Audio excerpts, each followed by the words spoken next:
Hey everyone, welcome to episode 2 of Teach Me to Sports Bet. Today and this week, we're all about the NFL, but before we get started, I want to say hi to Dave, my trusty teacher. Hey Dave. Hey Kimmy, it's great to be back with the winner. Oh, yeah, well, okay, so truth be told, I did win. I won $57 net. It was $103 minus my $46 in bets. However, I feel like I'm cheating a little bit because I actually won by mistake. Instead of betting my two exactas like I planned, I bet all boxes. Now, the moral of that story to me is bet a box always, but because I bet Tis the Law and Authentic in a box and not in the exacta, I ended up winning. So I will take it. I'm not too proud, but it's sort of cheating. Well, it lends to a story. First of all, you were telling me about exacta boxes, and we mentioned it on the show last week. So I thought it was an extension of where you were thinking. But it lends to mind my buddy Josh, who's 32 years old now, but he was 21 when this happened to him as a college senior. On Breeders' Cup Day in New Jersey, Josh is talking with his friends, and he inadvertently hits the number 5 on the betting kiosk rather than the number 9. So instead of doing that, because they're right underneath each other, Josh ended up winning $21,000 for his mistake. Oh my God, I wish my mistake was that good. I said, Josh, you don't belong in college anymore. Socrates cannot help you with the pick 3. So he only made a that better mistake. would say you don't belong in college. Hey, Josh has been a great with this, but there are so many stories in horse racing betting, and I'm glad that it worked out well for you. For sure. But time to put horse racing aside and start focusing on the NFL. Now, I am a huge Cardinals fan. Don't hold that against me. But I don't necessarily want to bet from a fan perspective. I really want to try to make some smart bets. So I'm hoping you can help me out. Yes, well, I want to get your viewers and you in touch with something that we'll see at DraftKings. And the first thing that you'll see when you look at the line of the game are 3 terms that will be very useful in your betting. The first one is called the money line. Now, the money line is the odds of a team simply to win the game. That is no point spread involved. That is the outright winner. So when you pick Philadelphia Eagles and the Washington football team this week, what you'll see is Philadelphia in the vicinity of, at least a little while ago, it was minus 278, and the Washington football team was over plus 200. So that tells you a little bit about whether you can bet that game. You can't bet that game at those odds if you like the Philadelphia Eagles because you're laying almost 3-1 odds. You don't want to do that. But Washington, they're telling you that you would get more than 2-1 odds return if Washington wins the football game. So the money line numbers will be reflected in some type of a relation to the 100 number, okay? So that's your first bet is the money line. Who will win the game? Do you have to bet $100?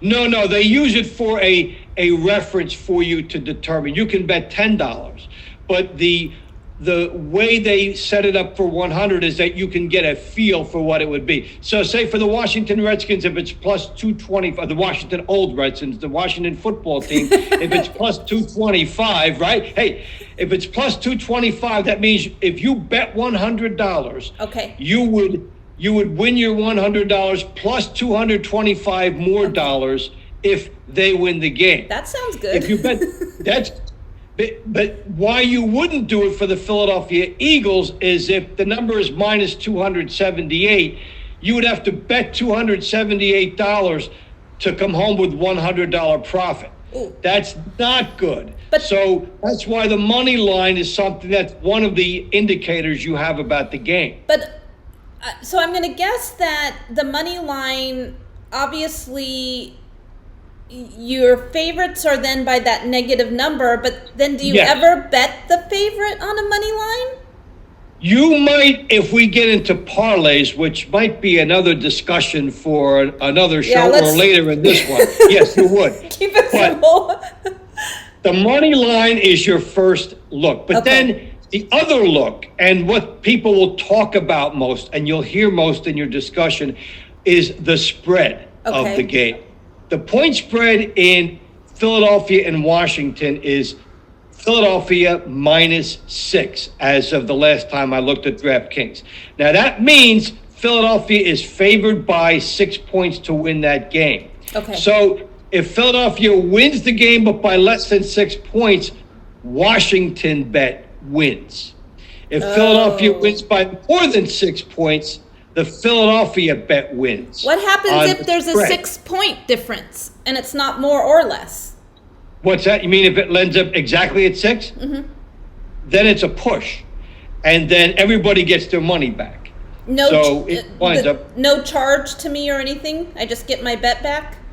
Well, you'll have bet a little something called the VIG, which is you'll see the number -110 next to your bets, and that's the house edge. They're basically they're like the rake at the casinos. They're taking 10% of the bet for the privilege for you to bet with them. But it's a small detail. But that's why a lot of bettors can also choose their line and they can move it. But right now, that line is Philadelphia -6. Now, the reason I chose that one is let's say that Philadelphia wins the game by 4 points. Well, if you bet Washington and you took Washington plus the points, you would lose the money line bet because Washington lost the game outright. Right. But you would win on the spread bet because Washington was getting 6 points and they lost by 4. Okay. So you see how the two bets play off of each other there. So is it better to bet the spread then? Most people will bet the spread. But you have to sort of think about how close the game is going to be, or yes. Okay, so as someone who doesn't, up until this week, I've only watched football as a fan, so I've never really kept track of things like that. How do you decide that? Well, what you do is, as a lot of things you watch during the week, you get a feel. The first thing I would do is say to myself, what do I think the result of the game will be? Just in my head before I look at the analysis. Now, you come up with a score in your head. Then you go to the sports book. If you see that, let's just say you thought the Philadelphia Eagles really should be maybe you think that they should be laying a 5-point favorite and you see them as a 2-point favorite. You might say to yourself, hey, this is an opportunity. I thought they would win by more points than this, so I see this as an opportunity. There's like a little gap between what I think and what the sports books have. Okay. And that gives you a sense of what you feel your edge is. Because one thing that will happen throughout the course of the season is, never mind what the handicappers say, you will get a feel for what you think. And when you play to your strengths and your hunches, that's when you're going to progress as a bettor. So you say, how does Kimmy see this game? Not how does Dave the Dude see this game, or some other handicapping service that you have in there. Right now, my hunches over the course of time, you'll develop these hunches. Right now, my hunches are, God, I hope I make another mistake. Take authentic in the Eagles game. Okay, so I start off by thinking about what I think is going to happen, and then I go and see what everybody else is saying. Now, what if everybody's saying something that I don't think, that went against what I think? So it's easy to confirm my bias, but what happens when I can't confirm my bias?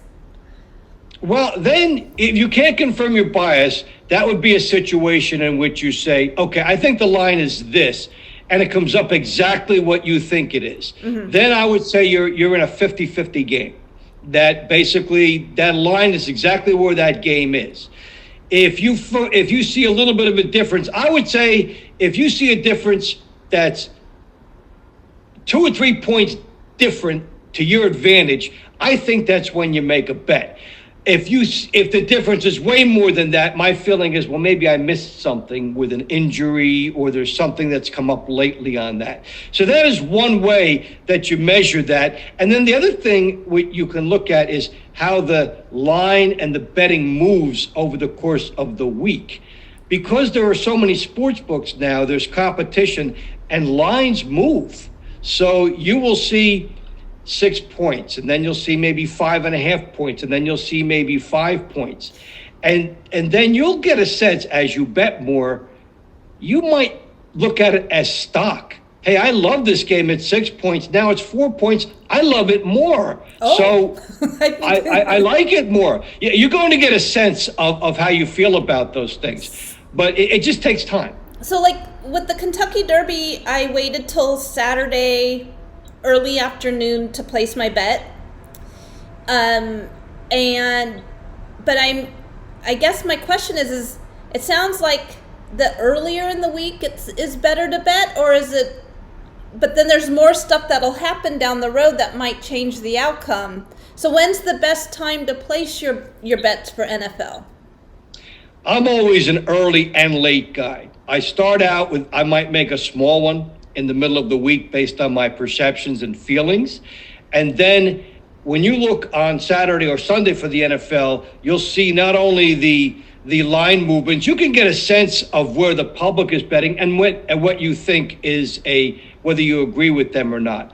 One thing I like to look at certain places is the difference between bet handle and the number of tickets. So you might see that one team gets more of the bets, but another team gets more of the money. And what that means is that team is getting some money from some big players. But all of that aside, it really, to me, comes down to your database, what you'll develop over the course of the season. For instance, you'll get to see, Kimmy, whether you believe a team in the fourth quarter, if they fall apart in a close game, if they do well in a close game, how well are they near the goal line? Can they score touchdowns, or are they always kicking field goals? How do they react to the last 2 minutes of a game? You get to sense a team's character. You can also sense a team's gambling on fourth down, which is becoming more prominent in the NFL now. People are not punting the ball as much. They are going for it on fourth down. And so you have a more aggressive play calling by the coaches, and that impacts things. All of these things, believe me, after watching a little while, you're going to get some good feels for games.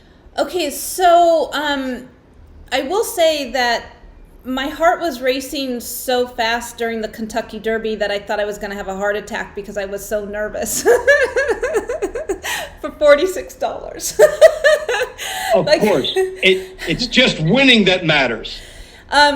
So it's really important, though, to watch the games and to watch and know the teams you're betting on. So do I start the season by focusing on a few teams and just sort of watching those teams throughout the season? I think, well, it depends on what level you'll want to extend in. First of all, I watch the NFL Red Zone every Sunday for 7 hours because they have. Does your wife let you do that? I'm calling down to the bets for her because she knows, to me, it's what separates my analysis from what I see at other places. Right. Because with the NFL Red Zone, you're getting a feel for these things I'm talking about, and then you can assess it, right? Okay. So you start with some teams you like. Then you like Arizona. Focus on Arizona. They're a 7-point underdog this week against the San Francisco 49ers, but they always play them tough. They also have a great running quarterback in Kyler Murray. Yeah. Now, what you'll see, I have this pool I get into with my friends. For $1 we play. You take every game in the NFL and you stack them in terms of how you feel about the games, 16 down to 1. And what happens is you have to make a conviction about what are your favorite games that week. And it's very enlightening when you look at it that you have to choose between 2 or 3 games and then put those teams in the top spot. So I think that the more you watch, the more you're going to get a feel for what you like. And that's all that matters, is you playing into your strengths when you make your bets. So, okay, so the two teams that I'd probably be watching, I like the Eagles game just because I cover a lot of news in the Northeast, so I know the Eagles. I've been following them. I know a couple people I could tap into and like get their feeling on the Eagles. The Cardinals, I have a long history with them. The other one is the Broncos. Yes. So what do you think about them? I think the Broncos have been underrated during the preseason. And remember, we haven't had the preseason to look at teams. Right. Their quarterback, Drew Lock, led them to wins in 3 of their last 4 games. But he's getting a lot of negative press. And one reason he does is because he's in the shadow of John Elway, who was a phenomenal quarterback and is the guy making the selections. I think the Denver Broncos are better than people think. And when they play on Monday night hosting the Tennessee Titans, that's going to be a good indication, because the Titans are an excellent team. They were in the top 4 last year. And the Broncos, they have a quarterback now, in my opinion. They have a leader, in my opinion, and I think that that's been overlooked. Now, the point spread of the game is not doing you any favors. The Broncos are giving 1.5 points, so they're not helping me if I want to bet on the Broncos. But I think they are a good team. They're scheduled for 7.5 wins, according to DraftKings. So this team played well at the end of last year, and I'm looking forward to what they show us on Monday night. Okay, so you mentioned 3 terms. So we covered Moneyline and spread. What was the third? The over-under, which is the total points between the teams in the game. So basically, to give you a little primer, most of the games will be in the 40s, the combined scoring totals of the teams. Some teams that are breaking outside of that mold include the Kansas City Chiefs. Their season opening game with the Houston Texans was 54, and the Dallas Cowboys on Sunday night against the Los Angeles Rams crept above 50. Most of the games at this time of the year are pegged for the 40s. You don't have factors like rain, wind, snow that affect these things. So a lot of the NFL games will end up in the 40s, and you can play that, and a lot of people will play that, and they'll combine it with some other bets, which we can talk about. But you look at the two teams, you think of how many points will they score, and you get your feel for that. So do you look for maybe an over-under that's a little bit on the low side or high side? Are those opportunities, or obviously the sports books are in a business to set their lines as close to what they think is going to happen as possible. But to me, if it's like a typical type of scoring game, I'm not sure I would want to go on either side of that, because you just don't know. Right. So this is what's going to help you during the year as you watch, because you'll see certain teams like the New York Jets just seem they can't get the ball in the end zone. The Buffalo Bills have played conservatively because they trust their defense. So they play conservatively not to make mistakes, and they score a lot of 3-pointers. You'll know after a couple of weeks how you feel about these things. The Kansas City Chiefs, it's bombs away. It's a shootout. You've got Patrick Mahomes. When they were in the playoffs last year against the Texans, the over was cashed by halftime, and they scored 82 points in that game. But most of the time, it's in the 40s.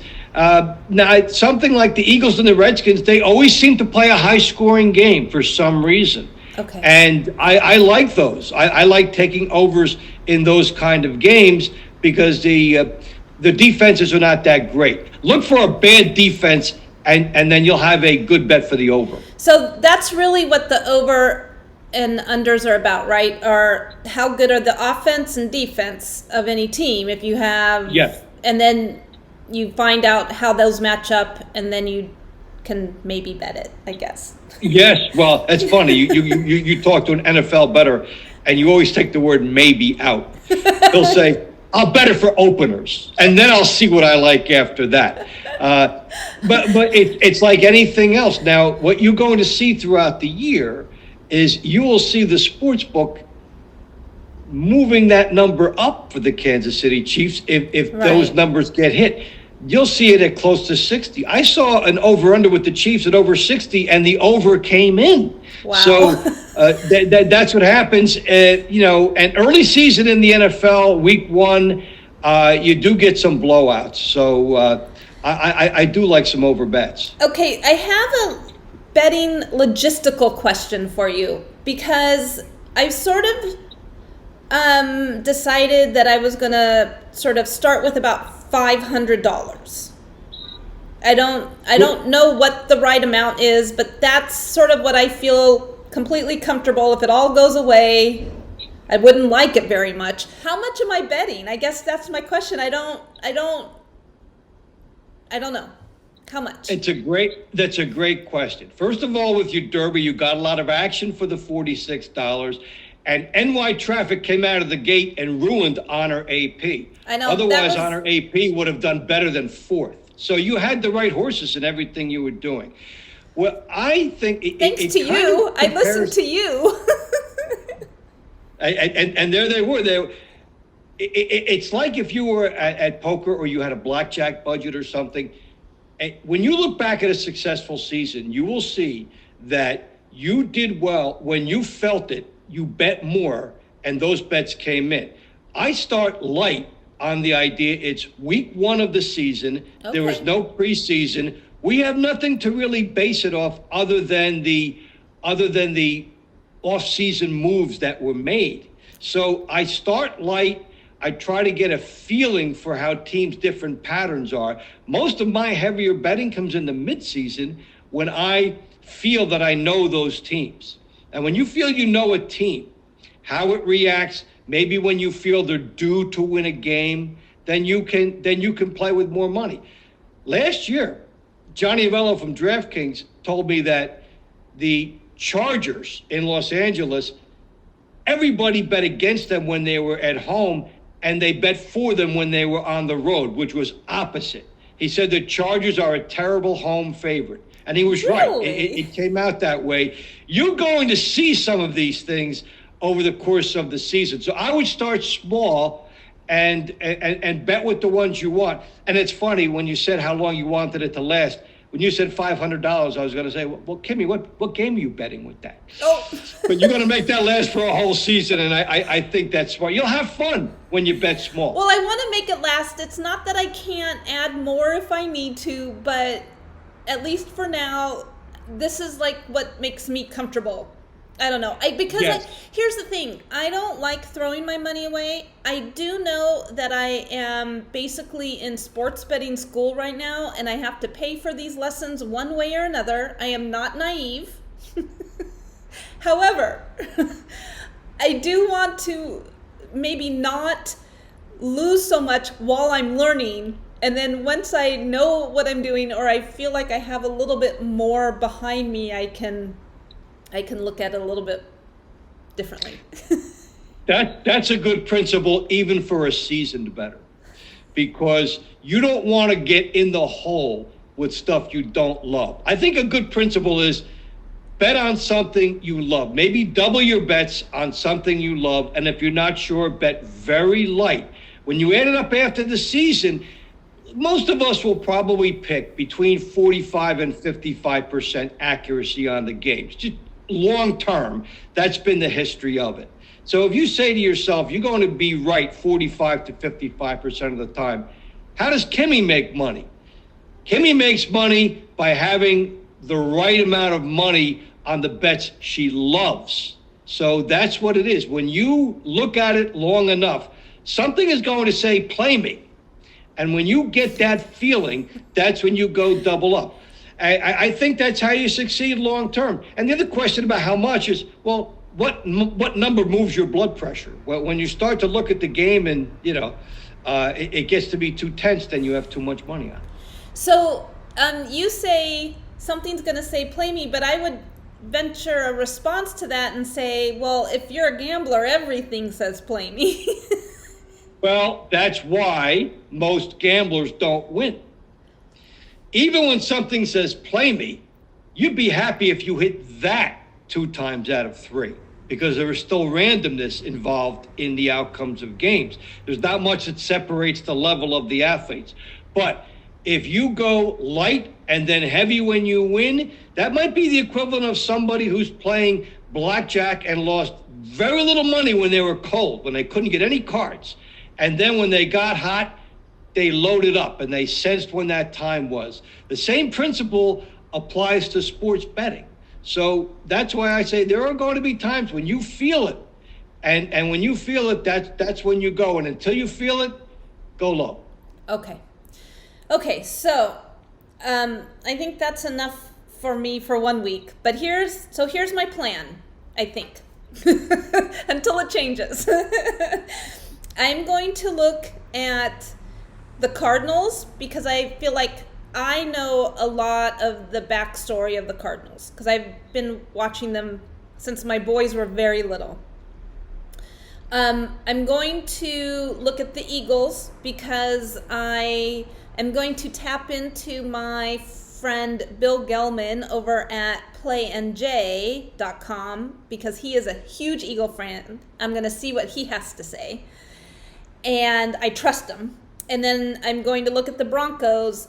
I like the Broncos. I know a lot of people that live in Colorado, so I have to root for them when I'm there. But I also am friends with Ian St. Clair, who's the lead writer over at Play Colorado, who is a Bronco betting expert. So I'm going to look at what he has to say about the Broncos. I feel like that way I'm going to sources I trust. I can see what everyone's saying, hopefully get a feel, and decide what I'm going to do with the things we talked about. I'm going to look at only money line, spread, and over-unders this week because otherwise I think I would just get way too overwhelmed. You get overwhelmed and you could get lost in it, which means that the bets that you don't like, if they get equal bearing to the ones that you do like, then that's not good from a business standpoint. Your business standpoint is to capitalize on the ones that you really like. And by the way, if you have too many friends all over the country, you'll want to bet every team. So only tap into a few friends. I'm going to try to limit at least until I feel a little bit more comfortable, I think. Like I said, I want to try to do this smart. It's easy to go and just place bets on things. Oh, I like this team. Oh, I like this team. But I really want to try to be smart about it. So we're going to start there. And if I am going to give myself permission that if I don't like something or like a game or I don't know what to do, I'm going to give myself permission to not bet as well. Yes. I'd like to add one thing over the course of the season, which is I have found this to be a good tie-in. When you look at the DraftKings prop board, they have the expected win totals of all the teams through the year. And what happens is a lot of times teams gravitate to that number over the course of a season. And what that will tell you after a few weeks is whether a team is playing a little above their expectations, which means they might be due to come down, or whether a team is below where they kind of should be, and maybe that team is due to win at a good price. That's just another a season-long thing for people to look at. It will become important over the course of the season. Not so much now, but it will later. Okay. Any last advice for me before I head off into, I don't know, this crazy world? You remind me of the person who comes to the track and says, how do I bet this? And then says, did I win this $1,000 over here? Yes, trust your hunches. It's a business first. We love to play. So play for a little bit, but trust your hunches for the bigger stuff. And I think that's a good guide. And never chase. Those bets will be there next week. I would say that to anybody. We get frustrated after a close loss. Don't chase it with another game that you don't love. The bets will be there next week. And the question is, will your bankroll be there next week? I like that. Your bets will be there next week. Okay. I like it. I like it. Dave, thank you again. I hope to report back next week with some winning bets. I think you will. And if not, you'll have some great stories. Always great stories. Okay, Dave, I will see you next week, and thank you again. I really appreciate it. Hey, my pleasure, Kimmy. Go get them. You got it. Bye-bye.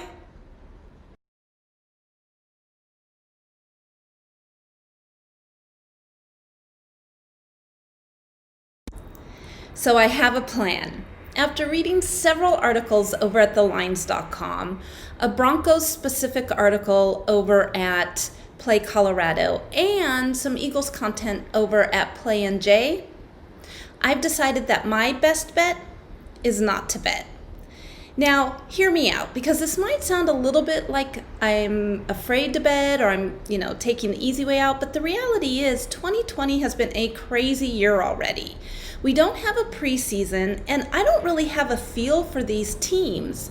Dave told me to trust my gut, and my gut says don't bet. But because I thought I might be playing scared, I tapped into some of my colleagues who are way more knowledgeable than me. I talked to Ian St. Clair, who is a Broncos betting expert, by the way, and he says he's not betting. Then I went over to PlayNJ and to their lead writer, Bill Gilman, who is crazy fanatical about the Eagles and will call me out because I put a Seattle's Seahawk helmet on an Eagles article one time. He's not betting. Both of them said they agree that it's probably smart not to bet so much this week. And since I don't really have a feel for many of the other teams, that is sort of my path. Even my beloved Cardinals, who I am willing to bet against, isn't a sure thing to lose. That is saying something, guys. Now, I'm hoping the Cardinals can pull out some wins and have a great season this year. It looks like they have a good team, but I want to see the players take the field, and next weekend I will have a better feel for where I'm going to put my money. And hopefully you'll join me to see what those bets are when Dave teaches me my next lesson next week.